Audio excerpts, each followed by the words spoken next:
X network, sanctioned by Brussels, Elon Musk calls for the abolition of the European Union. The businessman, a close ally of Donald Trump, is furious about the $120 million fine that Brussels has just imposed on X. This is the result of a series of violations of the European Digital Services Regulation. In a message posted on the network, he argues that the EU should be abolished and sovereignty returned to the countries. Elon Musk is fighting back. While X has just been fined $120 million by Brussels, the first fine imposed on one of the tech giants under the European Digital Services Regulation, the South African businessman, a close associate of Donald Trump, declares on the same network that the European Union should be abolished and sovereignty returned to the countries so that governments can better represent their citizens. Quite a statement. The regulation in question is the Digital Services Act, DSA, which came into force 2 years ago to combat illegal and dangerous online content, counterfeiting, online hate speech, child pornography, etc.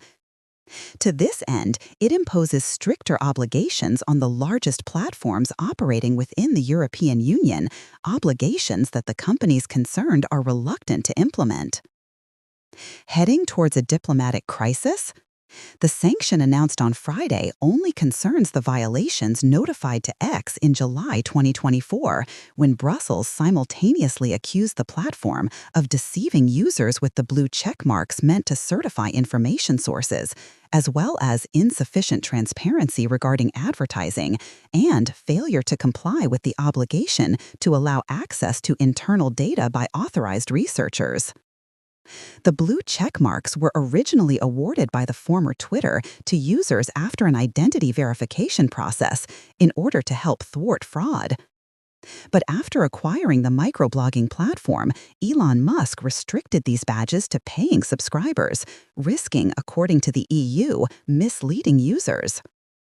Upon the announcement of the fine against persons unknown, U.S. Secretary of State Marco Rubio denounced it as an attack on all American technology platforms and the American people by foreign governments.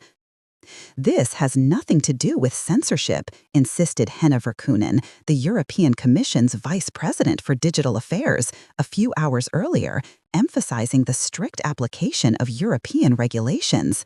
The beginnings of a diplomatic crisis 2.0?